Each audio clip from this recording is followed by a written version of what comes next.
ออกส่วนให้เสมอตัวเอาส่วนบัดนี้ไปสวดไปถอกไปถมปึ๊บพี่ถมให้เพียงเกือบมือพี่บัดนี้มีแดดดิ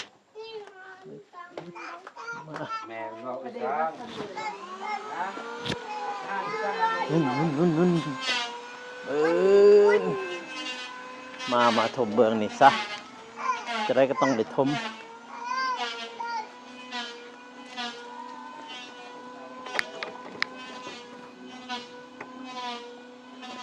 มีแต่ถมทางนี้แล้วบัดนี้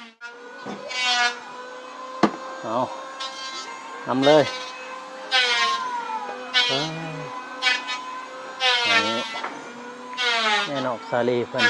สุกพี่น้องเนาะโอ้มันสุกไปพุ่นต่อไปหันแล้วก็คือบันไดก็จะห่างกับบ่เป็นหยังเจ้าหน่อยไอแดงเพิ่นเนาะเพิ่นก็จะได้แป้งเป็นของเนาะเพิ่นก็สิได้แป้งเบิดเลย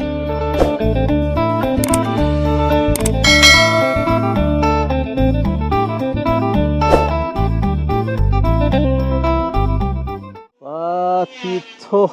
พี่น้องเอ้ยน้ำหมอกไหลมาแล้วบาดนี่เฮือนนางฟ้านี่เห็นแต่น้ำหมอกทะเลน้ำหมอกพี่น้องบูดะกำลังไหลมาเห็นบ่ปูบนมุมสูงเลยธรรมศาสตร์นี่โคตรงามพี่น้อยเลี้ยวไปนี่เห็นทุ่งไห่ทุ่งนาเขาปูงามเลยบ้านนางฟ้าพี่เรียกว่าบ้านบนดอยพี่น้องไอ้เนาะโอ้ชิโชมาก่อนอื่นก็กราบสบายดีและสวัสดีเด้อพ่อแม่พี่น้องเนาะบ่ว่าสิอยู่ภายในหรือว่าต่างประเทศก็ยินดีต้อนรับเข้าสู่ช่องเบาโกชนบทสปปลาวพี่น้องไอ้เนาะมื้อนี้ก็มาอัปเดตข่าวสารให้พี่น้องได้เบิ่งคือเก่าเนาะต่อจาก EP ที่แล้วพี่น้องไอ้เนาะว่าที่จะมาเบิ่งอัปเดตข่าวสารเรื่องสร้างเพิ่นกำลังเฮ็ดเฮือนครัวพี่น้องเอ้ยกบไม้กบตอกหรือว่ากบเสาตบดุขนาดน่ะทมบ่นี่ขุดออกแต่นั้นเนาะขุดออกแต่เบื้องเทิงให้เสาซ้ำกันพี่น้องเอ้ยเพราะว่าเบื้องเทิงมันต่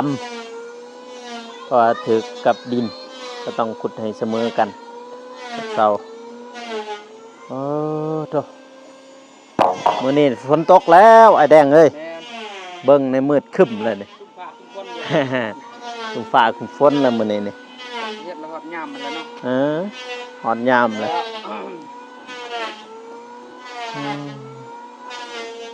พี่น้องเอ้ยเนาะฝนกับผู้มืดครึ้มเลยทะเลน้ำหมอกมาแล้วทะเลน้ำหมอกนี่ที่ทุมาเบิ่งใส่แจวเห็ด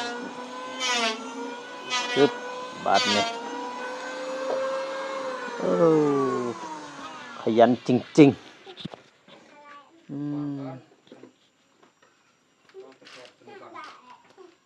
ดุ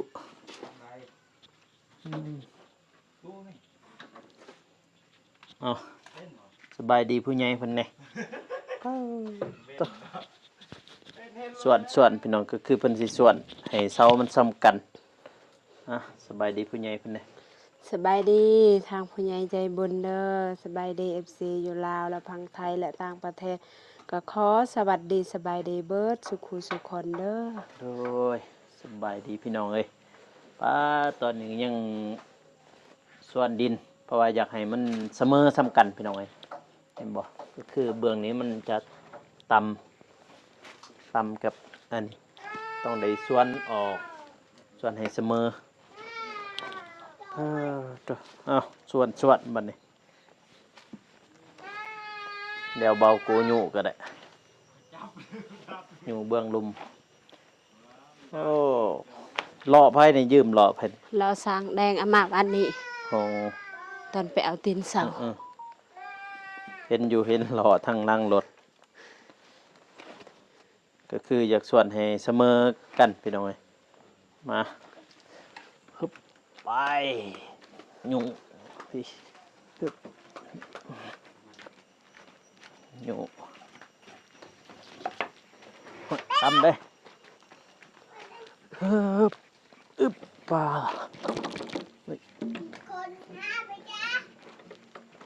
สีเอาให้เสมอกันลีกเดอร์ลีกเดอร์ตำเด้อตำเด้อรถเข็นหรือว่าเลาะสวดจ้ะสบายดีนะเบิ้งสบายดีเนี่ยสบายดีเลย สบายดี เออเออนี่ได้แต่ยิ้มพี่น้อง สบายดีเบิ้งนี่คักหูจักแต่นบพี่น้องแต่ว่าบ่ทันเป็นหรอกตัวสาลีไปใส่แหละ ถึงบ่ สาลีเราอยู่เทิงบ่แม่นบ่ โดย แล้วเมื่อเพื่อนบ่ อยู่ถึงยังเกิดเลย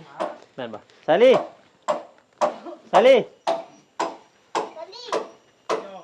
ถ้าบ่อยู่นะ เจมส์สกัดตัดสลี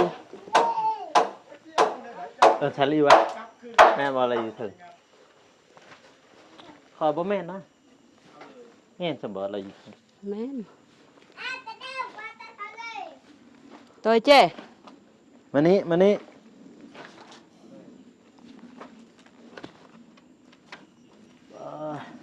สวดเอ้ยมานี่มันถือหัวจะหันอุ้ยสองลักอึ๊บอ๋อ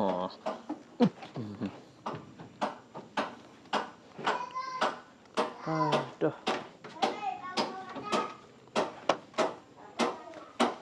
แล้วบ่ไปสวดไปถอกไปถมปึ๊บดิถมให้เพียงเกือบมือพริกวันนี้ไปก่อยยูเจ้าสวดมันปึ๊บเอาสวดมันพี่คือสิชวนให้เสมอซ้ำกันพี่น้องให้เห็นตีนเสาในนี่ให้เห็นว้ายก็แล้วเต็มละอึ๊บ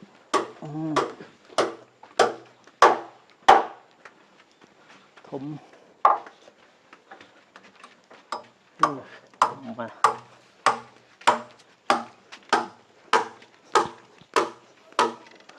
ฮึบพี่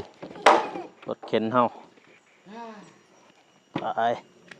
ต่อเลยพี่น้อง อยากลุดเด้อยากเป็นเด็กน้อยคือเจ้า ยังอยู่เป็นเด็กหน่อย เป็นเด็กน้อยเลยบ่อยากเฒ่า เนาะเด็กลินอยู่เนาะตัวน้องเนาะน้องชาลีเพิ่นมาเลยพี่น้องสบายดีผู้ใหญ่ใจบุญเพิ่นนี่ โดยสบายดีเบาโก้โดยสบายดีผู้ใหญ่ใจบุญและ FC ทุกท่านหรือว่าอยู่ในลาวและไทยและต่างประเทศและคนอยู่ในบ้านก็ขอสวัสดีสบายดีเด้อเบิดสุขสุขคน ตัวพี่น้องต่อจากปีที่แล้ว มาสวนดินก็คืออยากสวนให้เสมอกับตัวลุมเนาะพี่น้องเนาะนี่เสมอกันเลยเพราะว่าให้มันเพียงซ้ำกันบ่ได้หลอดกองลางสบายดินมันเหนียว ดินเหนียวเลยดินนี่มันสุ่มบัดแล้วจึงขุดใหม่อีกห้องระบายน้ำเบิกเทิงหั่น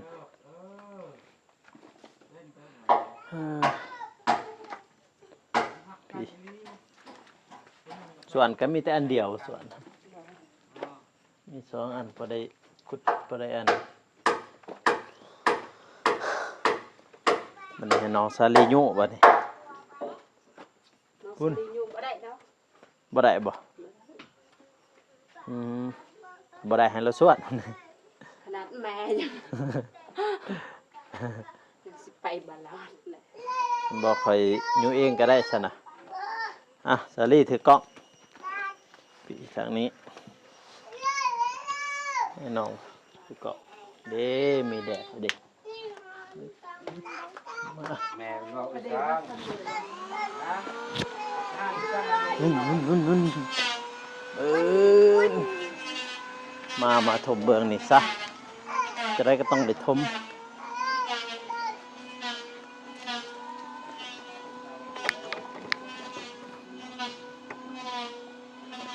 มีแต่ถมทางนี้แหละบัดนี้ขึ้นไปปึ๊บเอาสวัสดีบัดนี้โอ้ยเราลงมา เพื่อสิสำเร็จหน่อย ใส่มัดก็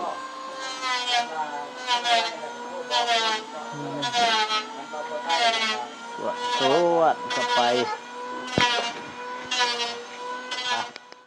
ดูต่อปืนบ่มีมองสีเมียนและบ่ในดินลายได้ดินตัวนี้ได้เป็นในเนาะเพราะเพิ่นยังแปลงอยู่พุ่นนี่ไปพี่น้องเอ้ยอ๋อให้มันแล้วเอา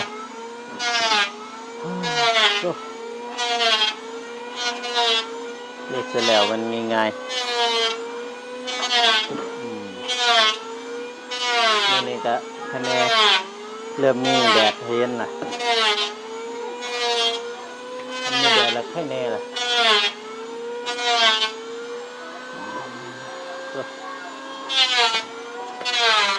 แน่นบอกเบิ้งสวยๆเจ้าสุกบันนี่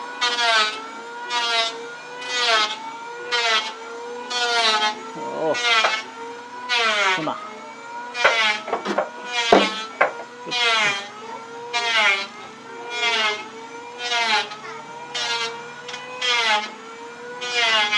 มาตรงนี้จ้ะ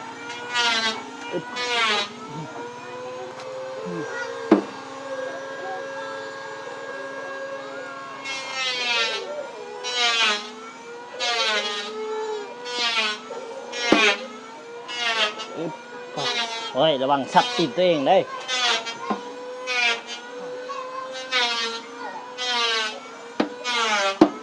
ออกมา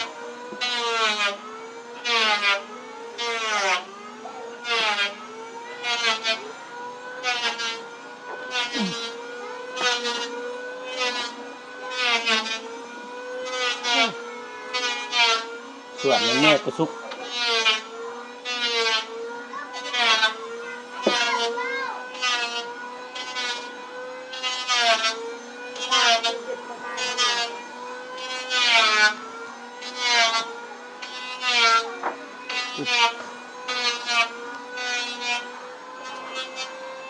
ไปบ้านนี้เอาทำเลยอันนี้แม่นอกซาลีเพิ่นสุกพี่น้องเลยเนาะโอ้เพิ่นสุกไปพุ่นต่อไปหันแล้วโอ้เพิ่นสุกเพราะว่าต้องได้เอาดินออกจากกล่องราง เพื่ออยากให้สม่ำเสมอพี่น้องเนาะก็เมื่อยท่านี้ก็เมื่อยเลยว้า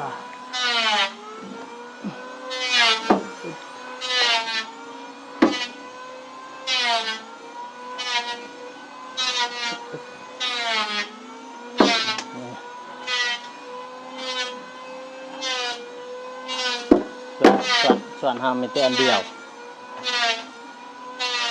ฮึบ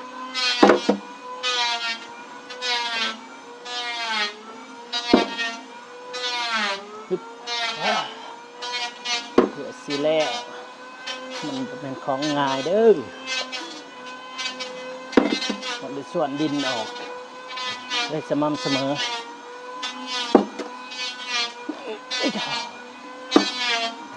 ฮึบปะ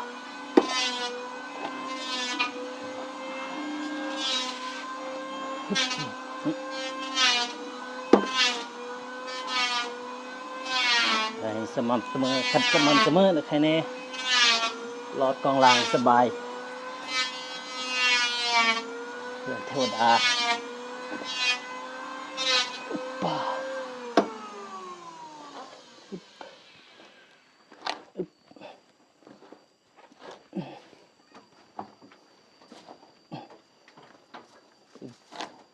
เอาบัดนี้เสมอแล้วไปฮ่า10 20 ล้อเพิ่นได้เพื่อสิแล้วมันของง่ายเพื่อสิแล้วฮึบบัดนี้เฮ้ยเมื่อยพี่น้องเอ้ยเมื่อยจริงๆได้บ้านแล้วต้องได้ขุดดินอีกโอ้มักเลิกคุณเมื่อยเมื่อยแห้งก็ ตัดไฟปาดหน่อยหนึ่งก็ออกแตกไฟมันแตกกะอันนั้นแล้วเนาะโอ้ยเจ้าเอ้ยเจ้าก็ตึ้งเมื่อยเฮาหมางเนาะ มางไปมางมา ก่อนหยอกก่อนย่างจะได้หมู่มาพากหมู่ยังก็อยากยุ่มเลย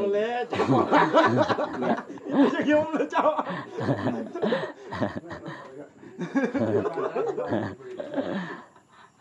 แป้งพี่น้อยแป้งจัก บ่ไปกินเหล้าไปจักหน่อยไม่กินเหล้าก่อนเรื่อง ซอยและมาต่อพี่น้อยเนาะโอ้โซพี่เห็นบ่เพิ่นขุดก็คือจะขุดซ้ำนี่แหละพี่น้อยผู้เอาซ้ำเสาตีนเสานี่พี่ให้มันเพียงกันนะพี่น้องเนาะคือขุดจังซี่ห้องระบายน้ำนี่ต้องได้แปลงอีกแปลงให้น้ำไหลอันนี้พอเฒ่าเพิ่นไก่แล้วไก่แล้วมื้อนี้สร้างเพิ่นก็จะกบเสาเพื่อเฮ็ดหัวเพื่อเฮ็ดบ่แม่นหัวดอกพี่น้อยเพื่อเฮ็ดเฮือนครัวเนาะตฝนก็มาแล้วผู้ฝนนี่ฝนนี่ก็มาแล้วผู้ฟ้ามืดครึ้มแล้วพี่น้องเอ้ยเนาะเห็นบ่ดินนี่ก็จะมาปะทางนี้พี่น้องเอ้ยเนาะนี่เห็นบ่ปะเลียนไปจังซี่ดินนี่แต่ละเลาะก็จึงมาแปลงพื้นที่ก็มื้อนี้สร้างเพิ่นก็จะกบเสาแล้วก็ประกอบก็จะได้ย่อพี่น้องเอ้ยก็คือน้ำบาดาลที่เฮาว่าบางทีก็เจาะอยู่นี่บางทีก็เจาะอยู่ทางหลังอันนั้นเฮาก็ต้องได้ปรึกษาบ่าวอนงอีกเติมเนาะพ่อแม่พี่น้องเนาะพี่ห้องน้ำนี่ยังบ่ทันฮู้เด้อพี่น้องเด้อสิเฮ็ดหม่องใดก็ยังบ่ทันฮู้เลยว่าสิเฮ็ดทางหลังหรือสิเฮ็ดทางหน้าเฮายังบ่ฮู้พี่น้องเพราะว่าอีกอย่างก็พื้นที่เนาะพื้นที่มันจะคับแคบพี่น้องเนาะพื้นที่เพิดเลยตัว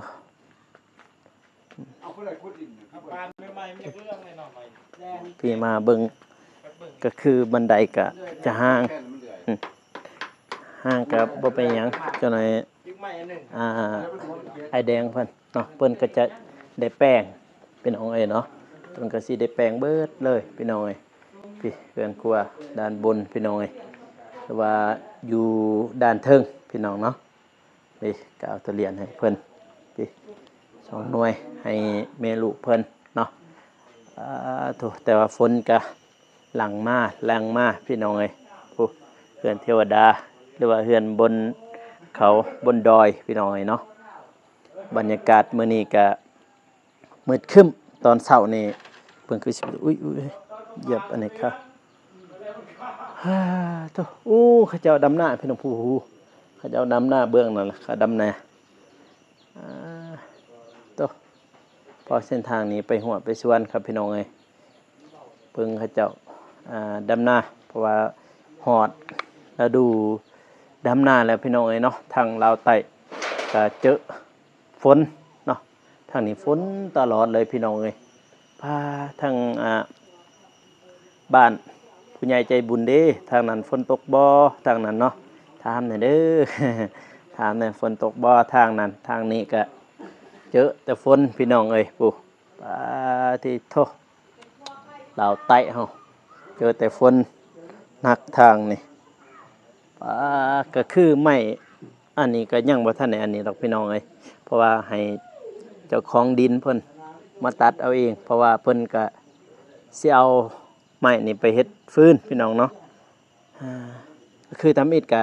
พวกเฮาก็สิตัดแล้วเพิ่นว่าบ่ตัดดอกให้ตัวเองเลยซะเพิ่นว่าเนาะตัวนี่สายไฟมาต่อปลั๊กไฟอยู่นี่เห็นบ่ตัวมื้อนี้สร้างเพิ่นนอนอยู่นี่พี่น้องเอ้ยเนาะสร้างเพิ่นนอนอยู่นี่แล้วก็ห้องต่อไปกับแม่นว่าน้องซาลีกับแม่เพิ่นนอนอยู่นี่พี่น้องเนาะนี่ตัวเพิ่นนอนอยู่นี่เมื่อคืนนี้แต่ว่าห้องนี้บ่มีไผนอนพี่น้องเอ้ยแต่ว่าก็คือทางนี้เพิ่นสิเฮ็ดเรือนครัวเห็นบ่เพิ่นกบไม้กบเสาเรียบร้อยพี่น้องเอ้ยเนาะงามบ่แต่ว่าอยู่เทิงนี่บรรยากาศพูดได้เลยพี่น้องเอ้ยบอกเลยว่าบรรยากาศนี่ดีแห้งอยู่เทิงเนาะพี่น้องเนาะเลี้ยวไปเบื้องลุมกับผู้เห็นทงไห้ทงหน้าเขาป้า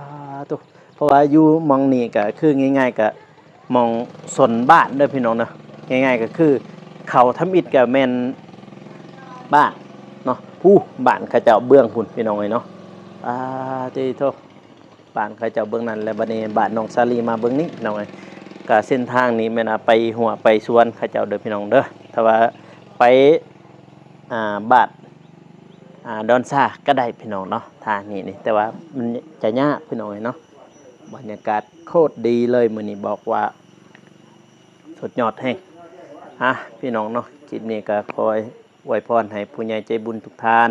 จงมีแต่ความสุขความเจริญเนาะปรารถนาสิ่งใดก็ขอให้ได้สิ่งนั้นเด้อพ่อเด้อแม่เนาะหรือว่าเฮ็ดเวียกธุรกิจอันใดก็ขอให้ประสมผลสำเร็จเนาะพี่น้องเนาะหรือว่าเป็นกำลังใจให้ผู้ใหญ่ใจบุญทุกท่านที่เฮ็ดเวียกหน้าที่การงานเนาะคลิปนี้ก็เบาโกก็สิจบไว้เพียงตัวนี้เด้อพ่อแม่เด้อก็อย่าลืมฝากกดไลค์กดติดตามเพื่อเป็นกำลังใจให้เบาโกและก็ทีมงานแล้วก็น้องซาลีเนาะเดี๋ยวเบาโกก็ขอลาไปก่อนเด้อพ่อแม่พี่น้องแล้วเจอกัน EP หน้าเนาะสำหรับคลิปนี้ขอกล่าวคำว่าสบายดีพี่น้องบ๊ายบาย